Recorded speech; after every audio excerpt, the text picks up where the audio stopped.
Well, hello folks. Today on JesterBell, we're going to talk about something that I have not talked about yet, but that certainly a lot of people have. The new Disney remake of Snow White.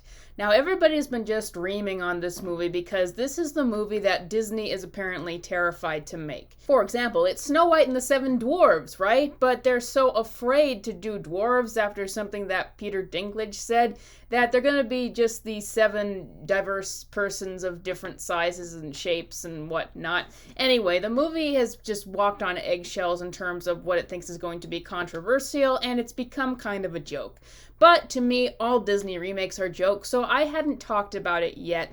But now I feel the need to say something, specifically about its lead star, Rachel Zegler. Rachel Zegler has been in the news a lot lately, and for reasons that she seems to be kind of an unlikable person. She's said a lot of different things, but first of all, let's get back to who Rachel Zegler is. Rachel Zegler, I believe she grew up in New Jersey, and she started to do theater there. She would sing, she would act, she actually got a lot of awards for herself, and she also ran a YouTube channel where she would sing. So Rachel had, to my knowledge, absolutely no connection to Hollywood, didn't live in LA, didn't live in New York, so she didn't exactly have a chance to get in the mainstream film industry. Until that is, Steven Spielberg did an open casting call for anyone to be a part of his remake of West Side Story. So Rachel sent in a video of her singing a song from West Side Story, and wouldn't you know it, she won the lottery and became the lead playing Maria in the movie. She was just 17 when this happened. So Rachel basically becomes this 17-year-old from New Jersey who had no connection to Hollywood, who is all of a sudden put in a film that becomes an Oscar award contender. She is put in a position that most people would work for years and years and years to even get close to, and probably as actors not even succeed at that. So after she was in West Side Story, she started getting all of these other roles. She was in Shazam! Fury of the Gods, she was made the lead of the new Hunger Games movie that's coming out later this year, and of course, she is the lead of the new Snow White movie. But Rachel Zegler has drawn the ire of a lot of different people. Like I said, she is put in a position of immense privilege. She has gotten where a lot of actors would just kill to get. But the reason why a lot of people don't like her is, well, her attitude. The original cartoon came out in 1937, and very evidently so. Old things are always bad. Always. So let's just get to the breakdown of Rachel Zegler's behavior. So this goes all the way back when West Side Story was finally coming out after COVID, and there were some Reddit leaks from crew members who had worked with her who said that she was very difficult to work with. Now, these were just rumors, and you can't trust everything you read on the internet. Who knows? Maybe people were just jealous of her being famous, but this noting that she has had a lot of behavior that would seem to support these claims. The first notable behavior of Rachel Zegler that people noticed that she was a bit of a diva happened during the Oscars. Rachel came out on Twitter and put on this act making it seem like she had just completely been forgotten to the Oscars. She wasn't invited. That was just such an unfortunate thing. And basically by making these tweets, she caused a bit of an uproar. How dare the Oscars not invite her to the ceremony? She was a part of the movies that was nominated. Shouldn't she get a chance? She might never get a chance like this again. So a huge uproar was started, and wouldn't you know it, about 24 hours later, Rachel was not only invited to the Oscars, but she was going to become one of the presenters. But then the truth came out. Apparently, Snow White, which Rachel was meant to play the new Snow White for Disney, was during production when the Oscars were going to take place. And that is why Rachel Zegler was not invited to the Oscars, because her shooting schedule coincided with it. So what happened was the shooting of Snow White had to halt just because Rachel Zegler put a fit on Twitter because she wanted to go out to the Oscars. So she essentially caused a disruption for that. And so people were starting to see that she was kind of a diva and kind of performative, but it blew over because they realized, well, she didn't ask everybody to get upset over it. She just threw out a tweet. So it's not a big deal. It's just something that happened. So we move on from there. But lately, she's been in a lot of videos that have been doing the rounds on social media that have been really drawing her even more criticism. This is essentially how she talks about the original Snow White film. There's a big focus on her love story with a guy who literally stalks her. Yeah. Weird. Since when did the prince stalk her? I don't know about you. I mean, later in the video, Rachel will admit that she hadn't watched Snow White since she was a very young child. I was scared of the original cartoon. I think I watched it once and then I never picked it up again. So maybe she just missed it, but as I recall, Snow White was wishing for a prince, and then he came because Snow White specifically wished for him. So where's the stalking element? I don't really get that. Cast a guy in the movie, right. Andrew Burnap, great dude. All of Andrew's scenes could get cut. Who knows? It's Hollywood, baby. Okay, so we now have Rachel Zegler wishing that the co-star of the movie would get all of his scenes cut. This is not looking good so far, but let's continue with some more video of things that Rachel Zegler has said recently. This is Rachel at one of these SAG strikes. If I'm going to stand there 18 hours in a dress of an iconic Disney princess, I deserve to be paid for every hour that it is streamed online. Okay, I have done videos of this on my channel. From everything that I understand of what I have read about these SAG strikes, I stand with them. I think that they are in the right. You have to remember, most actresses and actors are not millionaires, and there have been some pretty shady practices from Hollywood studios that it's trying to address. So I'm not saying anything against someone thinking that they should have more residuals. One of the things that SAG was asking for is that studios would hold up the rest periods that actors need to get. So I don't see anything wrong with this. The problem is with Rachel's attitude towards this. If I'm going to stand there 18 hours in a dress of an iconic Disney princess, I deserve to be paid for every hour that it is streamed online. I don't know.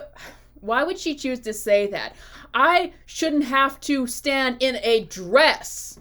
Oh, the horror of an iconic Disney princess for 18 hours. Now I understand the 18 hours bit. We'll get to that. But there are better ways to go about protesting and trying to get people on your side. This is not the way. Once again, the problem with Rachel in all of these videos is attitude. She comes off really angry and entitled and smug in all of these videos, because let me tell you, most actors would kill to be where she is, to play an iconic Disney princess. Most people in general do not have the privilege. Most actors in general will never see the paycheck that she must have got in order to play that character. But most importantly, the 18 hours thing, yes, it is hard to stay up for 18 hours to work, even if it's on something like acting. But there are worse things. I knew a person who was working 18-hour days, working 3 minimum wage jobs because it was all they could get at the time, to support their family that didn't have any other support at the time. And those were 3 minimum wage jobs. She would never see the money that Rachel Zegler is making right now. So there are worse things in life than having to stand in a dress as an iconic Disney princess for 18 hours. And I'm sure that you had your own trailer. I'm sure that you had craft service tables all laid out. Like, there are much worse things in this life. But this is what I'm getting at with this video and Rachel Zegler is, once again, she got incredible privilege very early on in her life. And every video I see of her makes it seem like she is ungrateful for that she is really snotty and spoiled. It just does not give a good impression of her. It's no longer 1937, and we absolutely wrote a Snow White that is not going to be saved by the prince. She's not going to be saved by the prince, and she's not going to be dreaming about true love. She's dreaming about becoming the leader she knows she can be, and the leader that her late father told her that she could be if she was fearless, fair, brave, and true. Now, I have a little problem with this. Now, I want you guys to make no mistake. Disney has been doing this for decades. They always take fairy tales and update them for whatever modern audience they have. In the 1990s, all of the Disney princess movies were not just about seeking true love. It was about them seeking freedom and adventure and all kinds of things. And I don't see a problem with that. Fairy tales always get reinvented. But I do have a problem with where I feel that the pendulum has swung so far back and that we're all of a sudden like really grossed out by this idea of, oh, someone was looking for true love. Like, why is that a problem? I think that you can do stories with strong female characters. I think you can do stories about women looking for adventure, positions in leadership.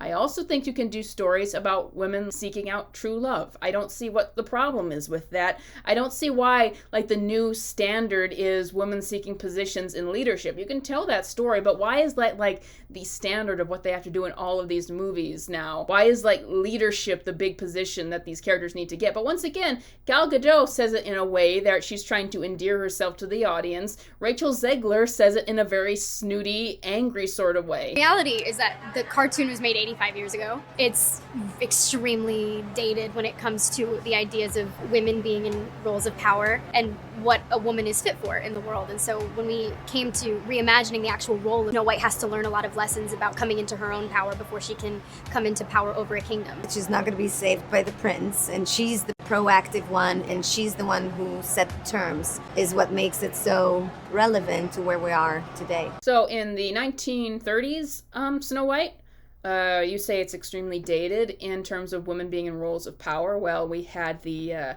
evil queen, who was the queen of everything and had power over everything to the point that Snow White had to escape. Snow White was very beloved by the dwarves. She was very looked up to by them. And in the end, Snow White marries the prince and becomes queen. You know, position of leadership. So yeah, how was the original not really keen on showing women in positions of leadership? Again, no problem with having a female character who has agency and, you know, is very active. And I'm not saying that Snow White wasn't a naive character and she wasn't a little bit foolish in that way. It was mainly just in her naivete. I didn't feel more like she had no agency. I just felt like she was a very naive character in the original. But once again, just this sort of scoffing at the idea that, do you know why that there's a trope of women getting saved by princes and things? Do you know why? It's because a lot of women fantasize about that. I'm not saying that that's what I always want in my movies. I like all kinds of female characters. I want to see all kinds of female characters. I hope that they're well written. But some women out there like these strong female characters. They want more boyish female characters, if you will. I was just simply more into boyish stuff when I was younger, and that's why I wanted more female action heroes. But there is also nothing wrong with seeing characters who are just seeking out true love. Just like in real life, some people, their main goal is they want a family. That applies to both men and women. They want to find true love, so to speak, in a fairy tale sense. And there's nothing wrong with that story either. And that's, I guess, that's my big takeaway for the Disney part of it. But also just Rachel Zegler, her attitude in all of this. It just sounds like she's been put in, once again, an immense place of privilege, but she does not seem grateful for any of it. She seems snooty, that she seems a little bit angry of where her position is. She seems very, very spoiled, and that is what is really turning a lot of people off of this Snow White remake. And Rachel had better be careful, because she has been given a lot of opportunities in her career, but if these movies don't pan out, like, she is not well positioned in Hollywood enough that her career couldn't go down the tubes and she could get no opportunities. Because if you are in a lot of consecutive bombs, then your big fallback plan is hopefully a lot of people behind the scenes like you and like working with you, so they'll still want to hire you for things. But if you are unlikable and you're in a lot of bombs, then you have no fallback plan. But I just wanted to talk about that. Thank you guys so much for watching this channel. Thank you, Patron Jay. As always, if you guys want to become patrons, you can check out that Patreon channel. It costs only $5 to sign up. I will have a lot more videos coming soon, and I'll see you guys next time.